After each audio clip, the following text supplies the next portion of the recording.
Welcome to Board Ghost, a story broadcast with games as the engine.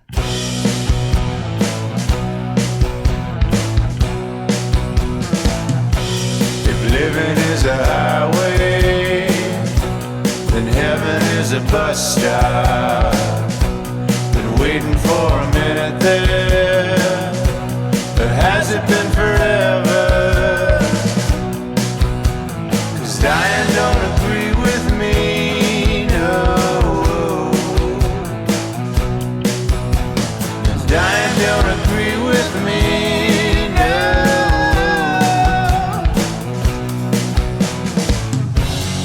All you board ghosts, come with me, we're going home.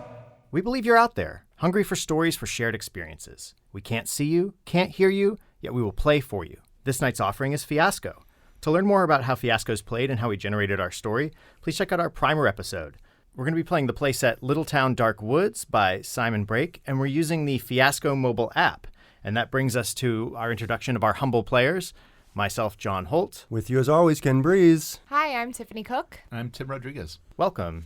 Yeah, thanks so much for having us. We're really excited to be here. Yeah. So, Tiffany, this is your first time playing Fiasco. Yes, this is. It's absolutely my first time. I'm actually really excited. I haven't played a tabletop game in a while, so I haven't played probably in 2 or 3 years, which is a really long time for me because I used to play like 3 or 4 games a week. Welcome back. So I'm Welcome really excited to play. table. Yeah, thank you. Cool. And what's your game of choice when 2 or 3 years ago? I'm actually like blanking on the name. I remember you you know talking the one I about was Monster Hearts a lot. Yeah, that's with what, me. exactly. I was going to say I remember one you of the talking last about games I Monster played was Hearts. Monster Hearts, and I had a blast because I love the queer aspect of the characters, and I think like just the idea of queering characters in general and having that be like a core part of game mechanics is really awesome, and it makes people kind of get out of their comfort zone, especially folks who have like never really experienced marginalization. And I think it's a really awesome way to play a game, period, to have that like extra little bit of like dimension to characters. Yeah. We're really big fans of Buried Without Ceremonies games. We've played Ribbon Drive on the show Ribbon here. Drive is a great Awesome. game. I'm going to have to go and listen to that one. Yeah, please, everyone should listen to our Ribbon Drive And episodes. that's when They're we very good. queue it up with a playlist. So, you know, to avoid copyright issues. So you can kind of listen to your Spotify playlist while you listen to the episode. Yeah, Avery says that's her best game. that's a big compliment. Then that we were able to play her best game.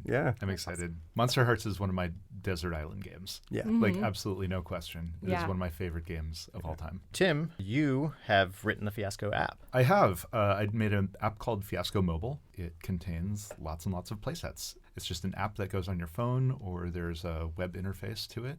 You can get it, and I keep updating it. And we're going to do some giveaways with that. That's right. Later, That's right. We're using the Fiasco mobile app actually right now for our game today. We do have the books with us, of course, just for reference in case we need them.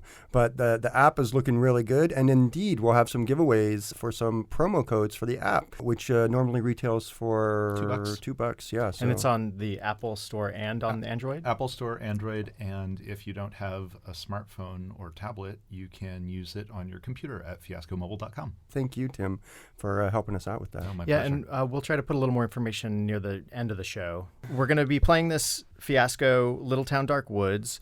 Do you want to read us out a little bit of the score and sort of the background on it, Tim? Yeah, sure. Beneath the surface of a quiet little town, somewhere in the American countryside, far away from the hustle and bustle of the big cities and nestled amongst the woods, sits a small idyllic town. People who pass through the town are often enchanted by its charm, despite its being isolated from civilization by at least half a day's drive. And the people are charming too. But under the surface, there are secrets. Secrets they have from each other sometimes, but almost certainly secrets they keep from visitors. And it is said that many secrets lurk in the woods beyond the edge of town, where the shadows of trees obscure greater mysteries. So this playset is based in part on Twin Peaks, a little bit more about modern-day fairy tales, sort of like Once. Also things like Northern Exposure or Gravity Falls, Haven, things like that. Let's roll up our That'd be dice great. and Here we'll we generate our go. grid. So we've generated our grid and come up with our characters. Tim, why don't you start us off? Sure. So I'm going to be playing Dr. Elena Borracho, who is the general practitioner for the town that we're in. I mean, Linsdale is the name. Linsdale's the Little name of the town. Ohio. A Ohio. lot of like small towns Yeah. sort of set off. Linsdale, Ohio. Okay. It's not really even a farming community. It's lots of woods. It's just kind of like lost to time. I've been here a while on one of those like we'll pay for med school if you go be a GP in a tiny town. Yeah, Kind totally. of thing. Mhm. So I'm like free medical education. Yep. Yeah, Yes. I'll go live here. Yeah. Mm-hmm. Cool. You know? You have a relationship with my character. Right. So our relationship is a secret, a vessel possessed by dark forces. And we're also attaching the need to us as well. Right. Which is to hide someone's intention to kill again. My character is a little bit of a townie Doug Witters. He's sort of the town joke. He's like a high school dropout, kind of a kook. Was probably like teased pretty heavily, just like one of those kids off on the fringe, and has just, he pumps gas and picks up odd jobs here and there, and he's just kind of like a little bit of an oddity around the town, like a little bit of a joke. Everyone just kind of shrugs him off at this point. And he has some affinity to know or feel this darkness that's encroaching, and has been petitioning to the local law enforcement to do something about it. And he knows that the woods may have something to do with that, and he has gone to Ken's character to see if he can be heard. Yeah, my character's name is Ethan Yardley. Ethan grew up in Linsdale, went to high school there with Doug. I think that he was someone who made fun of Doug when they were in high school together. But because of Ethan's own experience in high school with the woods, he has a soft spot for Doug. Not in terms of his crackpot ideas, but in terms of like, you should be nice to people who are down on their luck. He has an ear for Doug, that he will listen to him.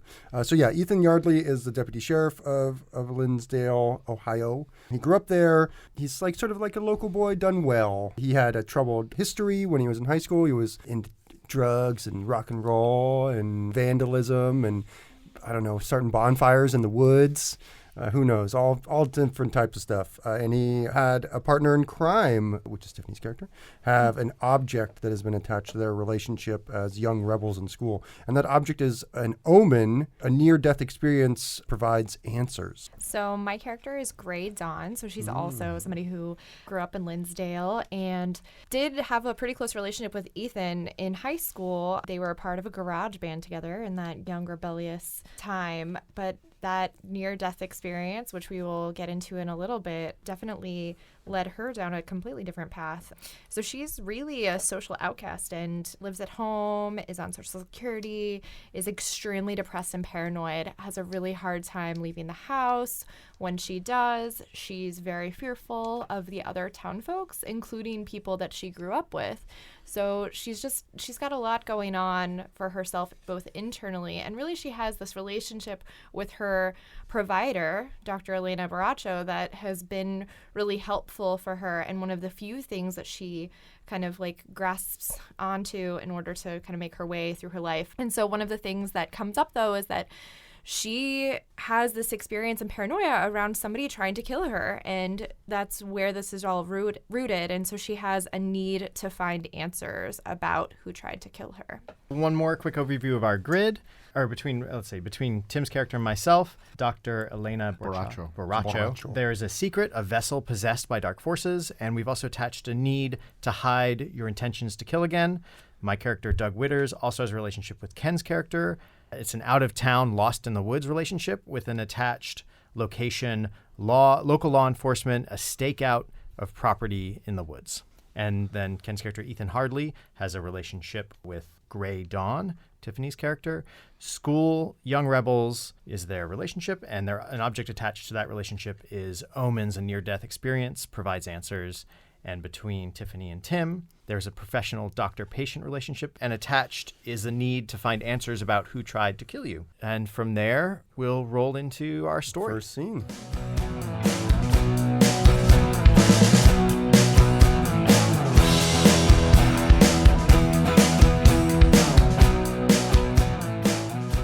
I'll set the first scene, and I think that this is going to be a scene between me and Gey. It's going to be like one of our sessions. Yes. Okay. And we'll go from there. Gey, how has this week gone for you? Any frights? Any Any particular outbursts of fear? Well, I walked outside this morning and I saw somebody out of the corner of my eye around the house. And I just had a moment where I panicked and I ran back inside and I just wasn't sure why they were there, what they were doing.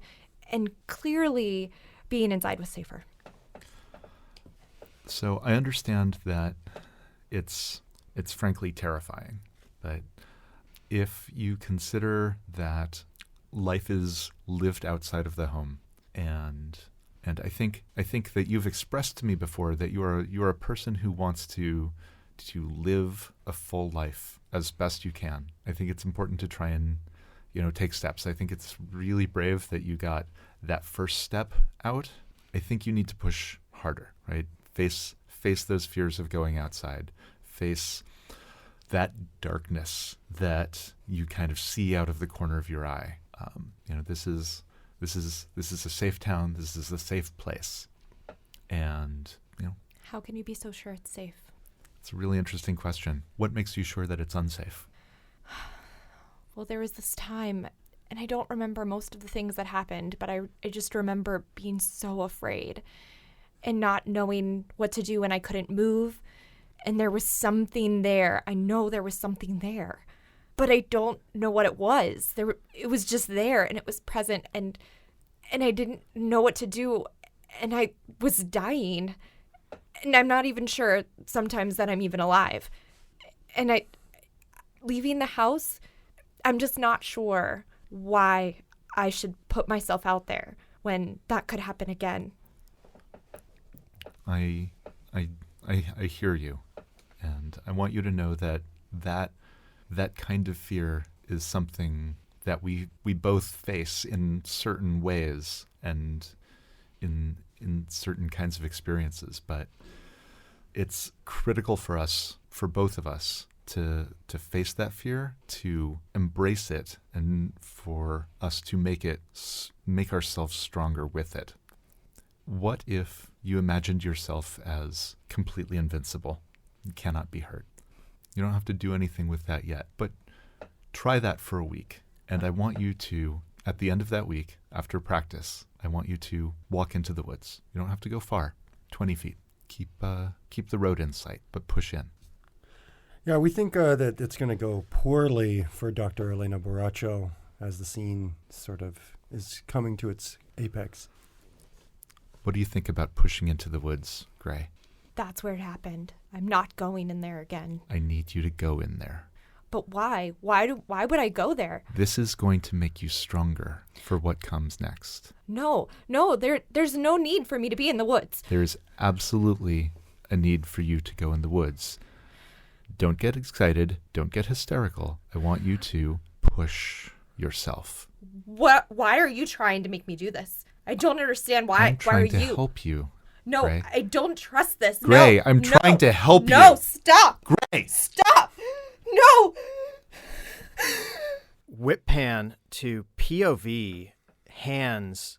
Someone's racing through the woods. You just see them scrambling, scratched by branches, pushing leaves out of the way. And you cut to a clearing, this dilapidated old house, this old cabin. It's just sort of left there moldering. And Doug Witters busts out into this clearing, and we cut to a flashback. And Doug is looking at, it's night, and he's looking at this not as decrepit old cabin, and he hears sound and of music and people laughing, and there's light coming from the windows as he creeps closer, and he sees Ethan Yardley, Gey Dawn, and a few of his other high school classmates drinking and kind of yucking it up in the cabin. Totally, yeah. This cabin referred to as The Spot. It's definitely a place where high schoolers go to party it up and be away from their parents. At this point in his life, Ethan Yardley has really lanky, long hair. He's wearing like flannels and ripped up jeans. He's probably wearing Doc Martens that are all muddy and scraggly at the bottom. He also has a really long chain that attaches to a wallet that's in his back pocket.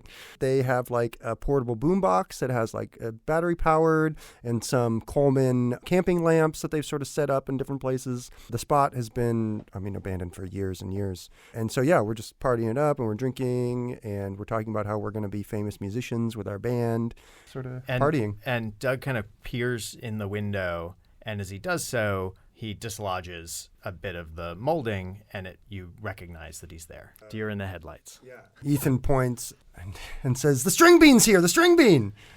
Tries to get up and start to go outside to find Doug.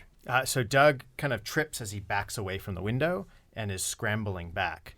Yeah. And that's when Ethan and kind of the party moves outside. Yeah, the door opens, light sort of shines out in the classic sort of rectangular on the grass and dirt of the clearing.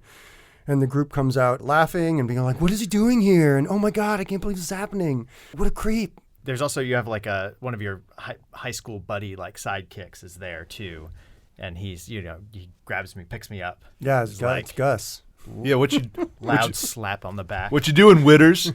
Trying to creep on the band here? You guys really shouldn't be drinking. It's not, Man. You are so ridiculous. God, why are you such a narc? Yeah, man. What are you even doing out here? Don't you have some snails to eat or something like that? Seriously. You guys really shouldn't. Isn't that French food? Are you French, Witters? No. Guys, come on. Well, if you don't like drinking, maybe you should start trying. And Ethan starts to try pour beer down your mouth so and getting beer all over you. Choking on it. Yeah. Guys, come on. This isn't.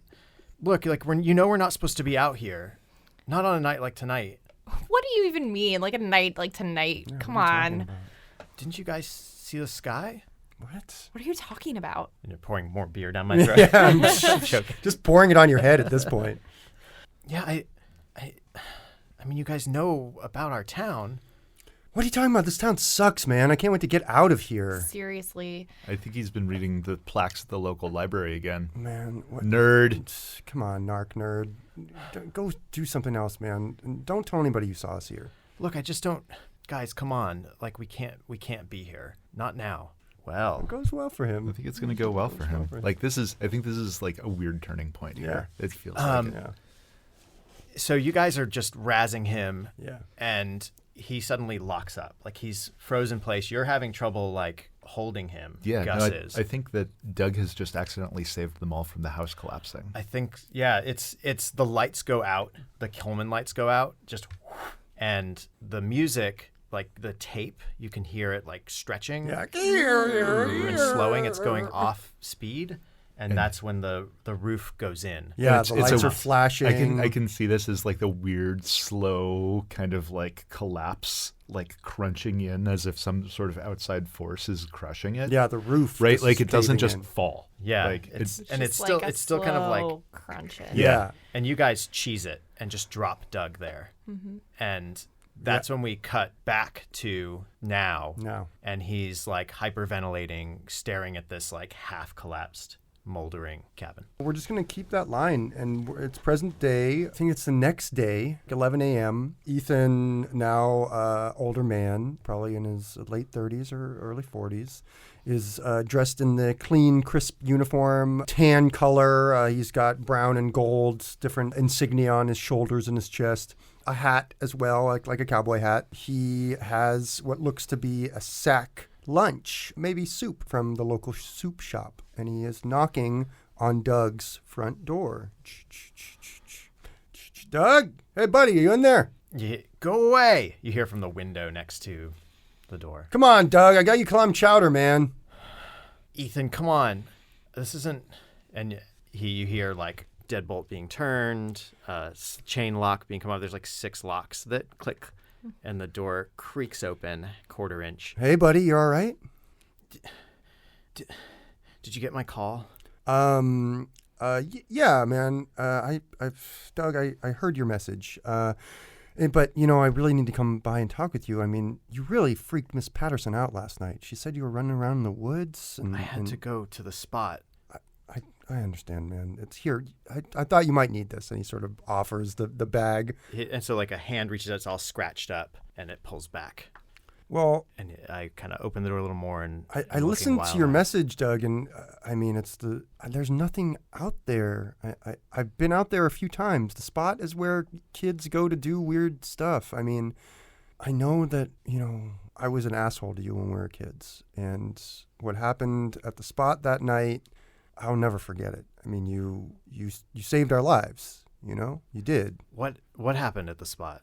That night, you don't remember when you showed up and we all came out to see you? And, I mean, we were ragging on you, and then the roof caved. I mean, everything changed that night. I mean, Gray ran off one way into the woods. Gus went the other way.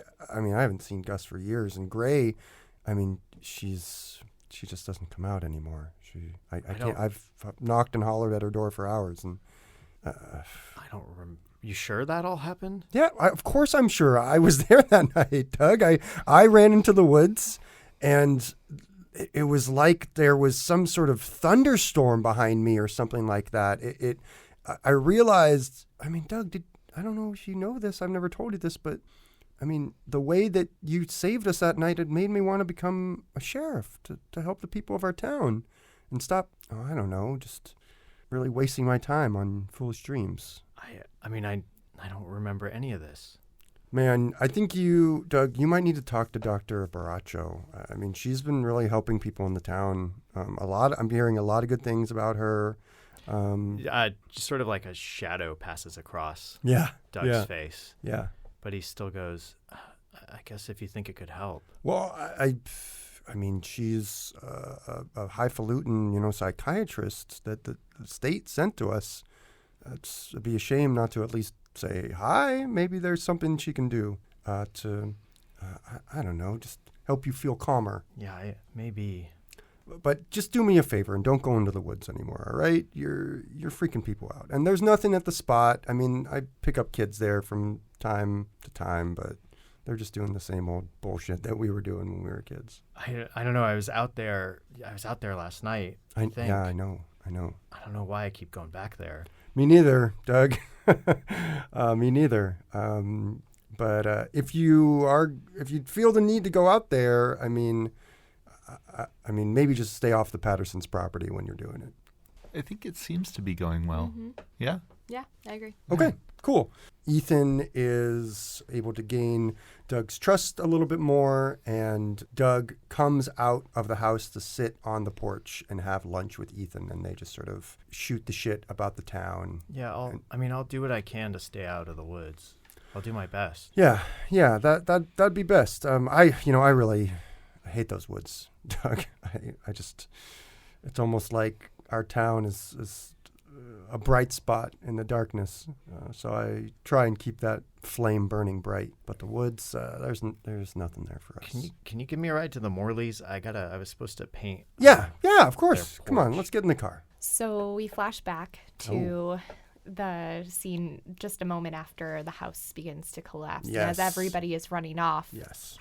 Gus and Ethan and Gray initially start off down the same path together, and along the way various things begin to happen.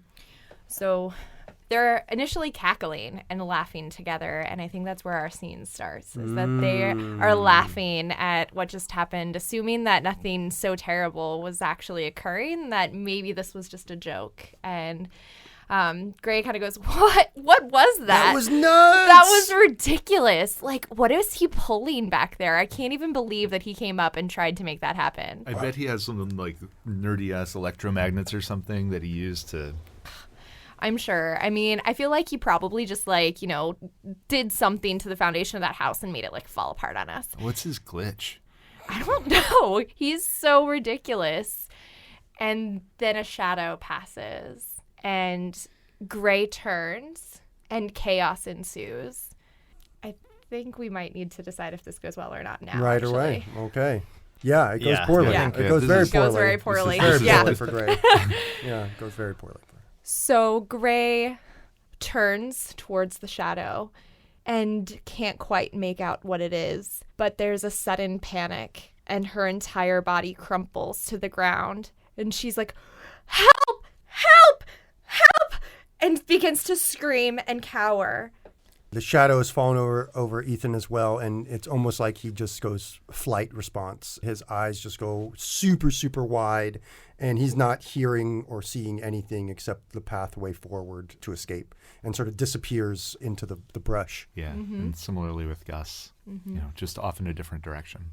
Yeah. As Ethan and Gus disappear, there is more and more of this looming shadow kind of just enveloping this scene, and the sky begins to change colors, which reminds Gray of Doug's prediction, and she begins to just sob uncontrollably as she shivers on the ground.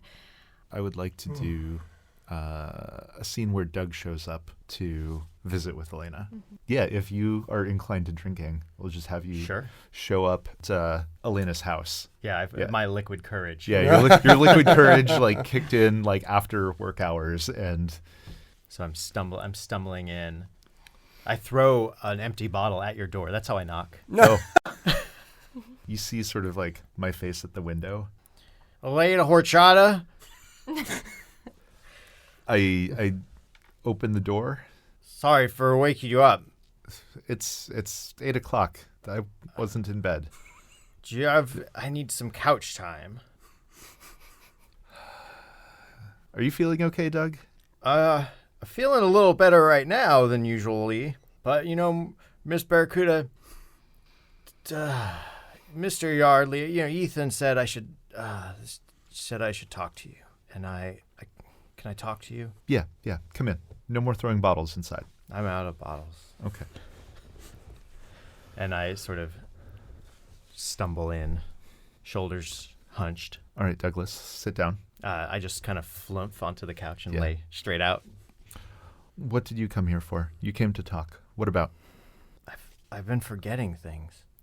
Do you feel like your mind has holes? Like your thoughts are leaking out? Or that just things that you knew once are gone? Or that you never knew them in the first place? How? It's like Tell me more. I try to think back and there are clouds.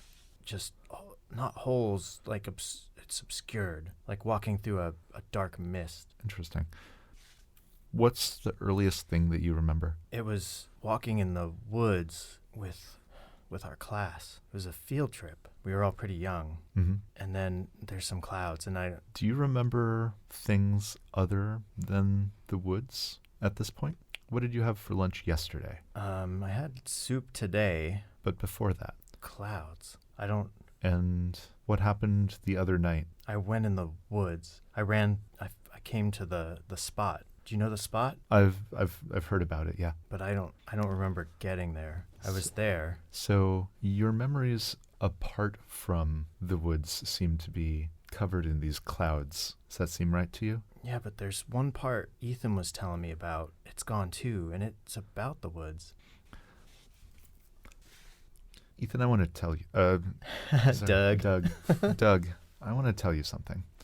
Sometimes when our memories focus in on one kind of place, I don't know if it's one kind of experience, but certainly like the walking and the travel that you mentioned, it indicates that there's something bigger at play. Now, some of it might be chalked up to Jungian kind of ideas of the collective unconscious trying to travel together, trying to welcome other things in.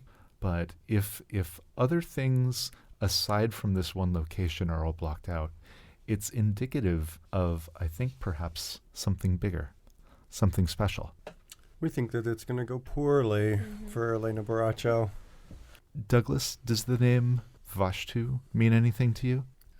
Doug locks up, goes rigid on the couch, and Elena comes over and sort of sits close to him and sort of like puts her hand on his face. And she says, Vashtu needs your help, Doug. That's when he springs to pushes you off with like steel arms. He's rigid, like blast you across the room. Yeah, awesome. And just runs out. Okay. Screaming.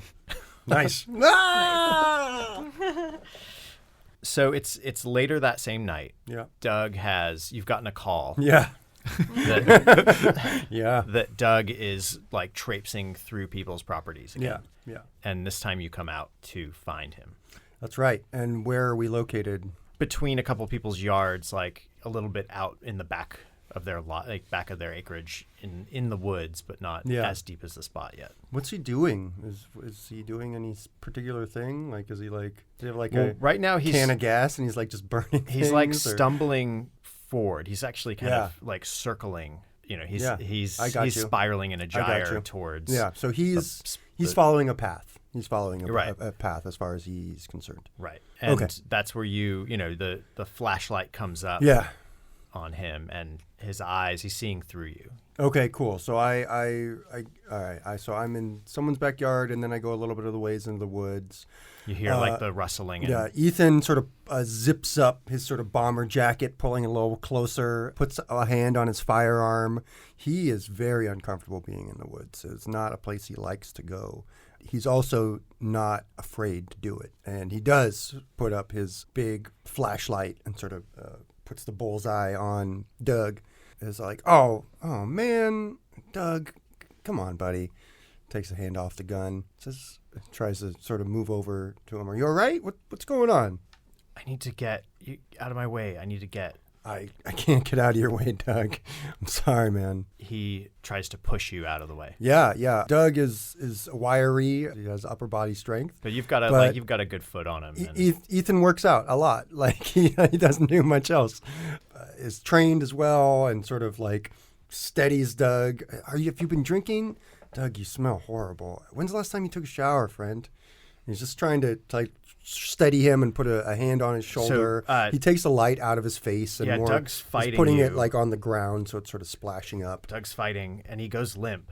Oh, it's sort of Ethan sort of is like Ethan? almost like trying to give him sort of like embrace him almost. Like he's like, it's gonna be all right, Doug. Yeah, and It's me. It's Ethan. It's changed. Something's shifted, and he's like, Ethan, what do you like? He's backing away. What's going on?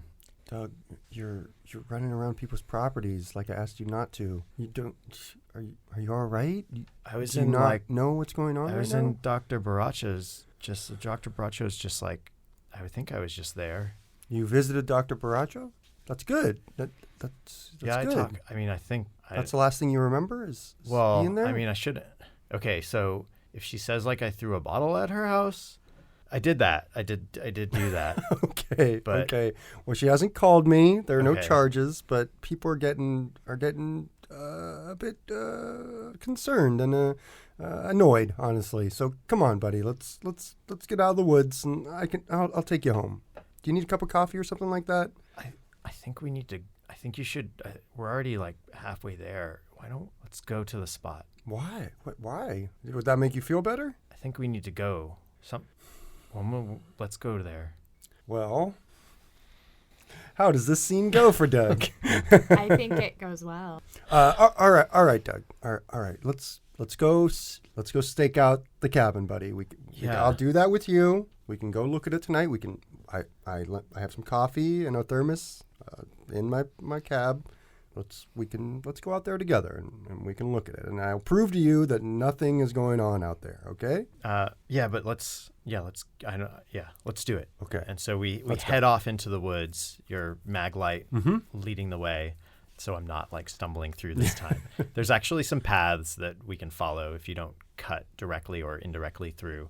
So we get to the spot and it's quiet. But there's an oppressive weight to the place. Yeah. And you feel that as much as Oh, I yeah. do. No, Ethan is a little green around the gills, even being here. He's just sort of like really trying to keep it together, like not show any sort of emotion or weakness and not show how much it bothers him to be here to Doug, even though it really bothers him to be here. And Doug's like, even his drunkenness he's clear and he's standing a little straighter and he says, "Hey, Ethan, something's really wrong.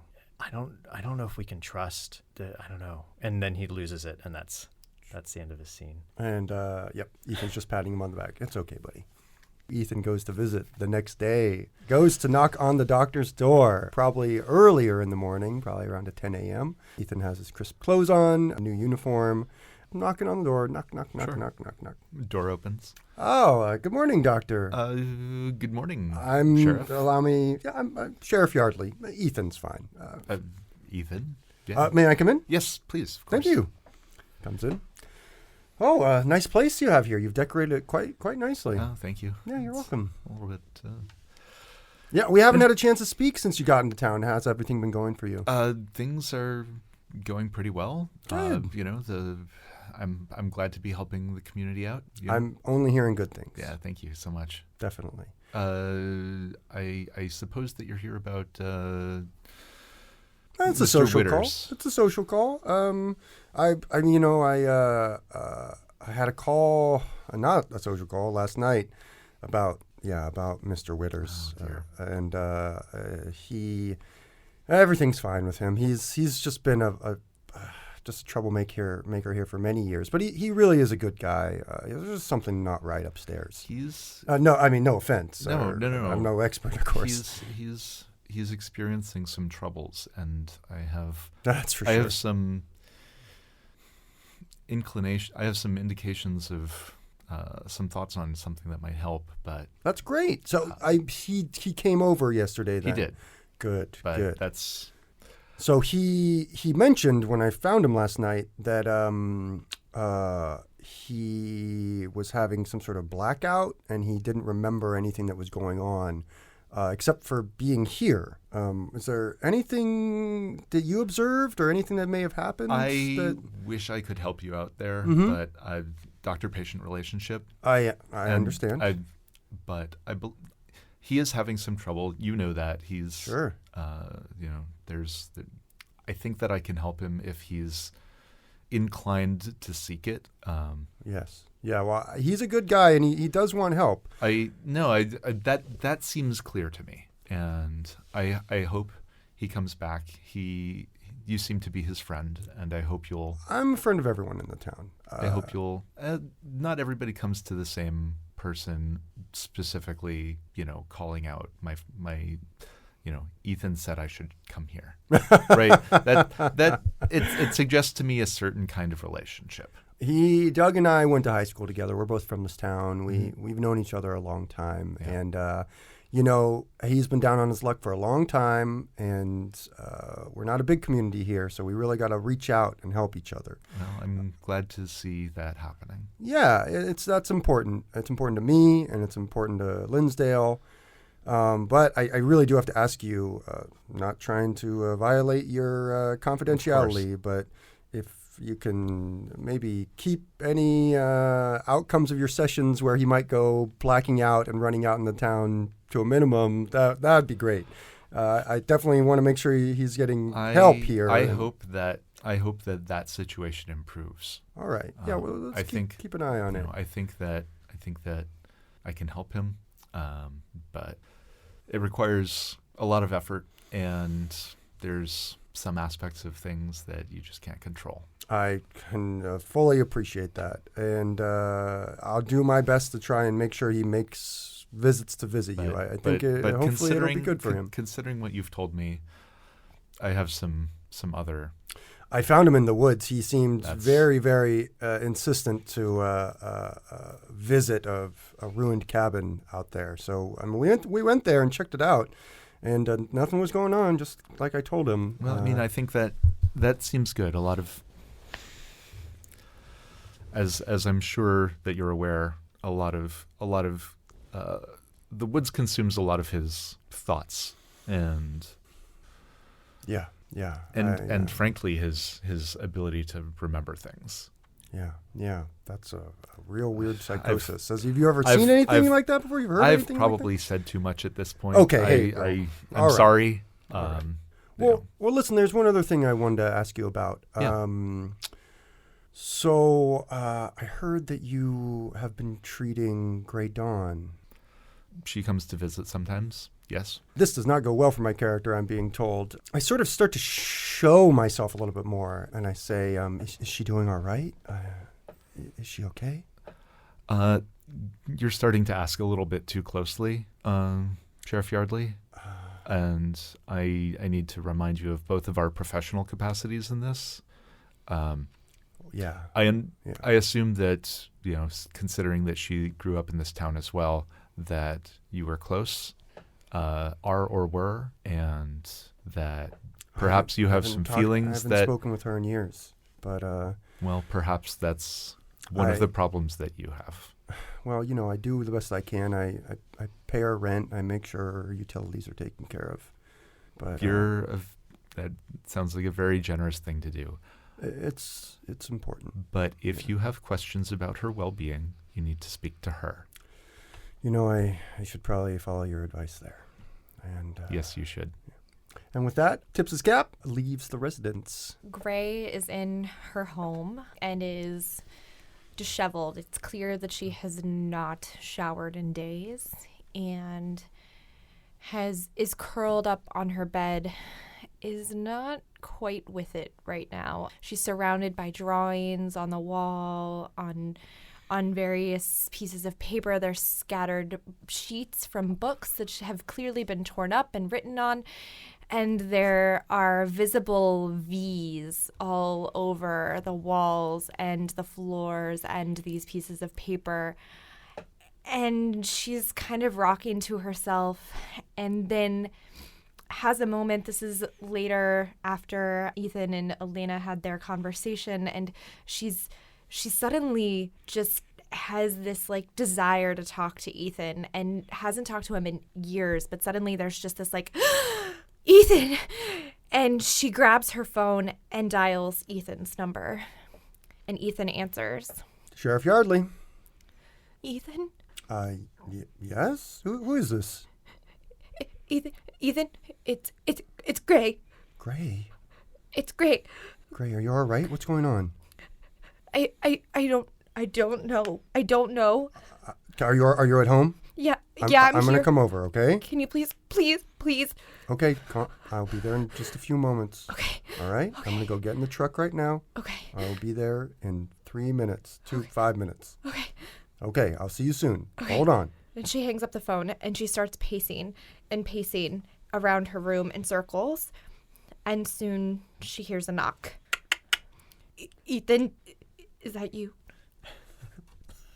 Knock, knock, knock. She peeks out the window and double checks to make sure that it's Ethan. And I'm told that this does not go well for my character. As she peeks outside and sees Ethan, she senses that something else is outside. And she yells through the window, doesn't even crack it. Ethan, go away! Go away! Dawn! No! Gray! No! And Gray, just open the door. You called me. no, just go. And she fiddles with some sheets and she makes a lot of noise inside and Ethan becomes very concerned. And she just starts screaming again. No, go away, stop, go. Ethan yells, "Are you alone in there? Are you all right?" Just leave me be. Dawn, don't do this. Gray, don't do this. Please let me in. And Grace slowly creeps towards the door and leans against the glass and puts her hand against the glass. And Ethan can see her. And she just stands there and says, "No, go." And she passes out. Okay. Let's end the scene there. We've gone through our rounds. That's the end of Act 1, and now we're going to generate the tilt. So we've generated our tilt. We have innocence, love rears its ugly head, and failure, a tiny mistake leads to ruin. We interrupt our story here, and we'll resume in our next communique.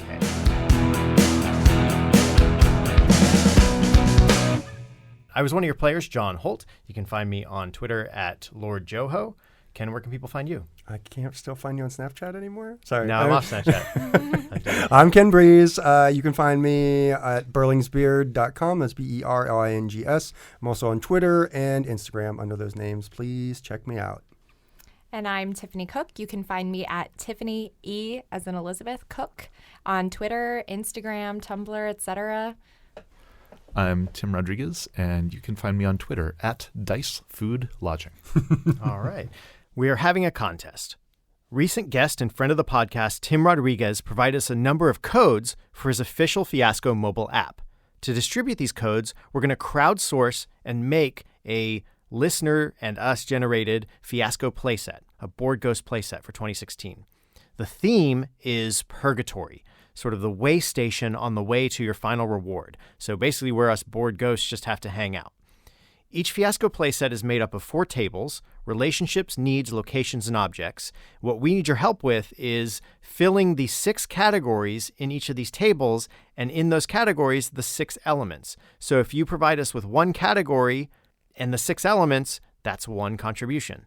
If you want tips on how to come up with elements or categories or your own playsets, check out the Fiasco Companion book. It's a great resource for playing the game, teaching the game, tweaking the game experience, and leveling up your play. You can look in the show notes on our Twitter and on our website for a link, or go directly to boardghost.com/contest2016 and you will find the form. Fill out the form with your name, email, which table your category falls under, again, relationships, needs, object, location, the name of the category, and the 6 or more elements in that category. We'll take all the submissions and edit them into a complete playset. Any submissions that we use for the playset will provide those submitters, those contributors, with a code. The contest will run till November 16th. Submit as many categories with elements as you would like. We'll reach out in December to let you know if you've been selected and to verify your information. We will not use your email in any way except to communicate if you've been selected, verify whether you want an Android or iOS app, and send you the code for your app. The app is amazing, super easy to use with 40 plus playsets packed inside. You just load your Pocket with the app on your phone, get some dice, pens, index cards, and the rulebook for those tilt and aftermath tables, and you're a rolling game of Fiasco. Pick it up and run. If you want to purchase the app while the contest is still going, do it. App is awesome. We'll still give you a code so that you can give that to a friend and just draw more people into the game. Again, go to boardghost.com/contest2016 before November 16th and help us build a playset. To learn more about the players and engine in our story, visit boardghost.com. You can attempt to pierce the veil and contact us at BoardGhostWorld on Twitter. Shout out through the ether if you have desires we can fulfill. Leave reviews and comments on iTunes or your preferred listening portal. And please take a moment to subscribe so you don't miss out on the latest episodes. We'd like to thank Pat Couples for our theme song and interlude music. You can find more about Pat at patcouples.tumblr.com or on his band's page, hotelsandhighways.com. If you're not alone in the void, share our stories. The more they are consumed, the truer they become.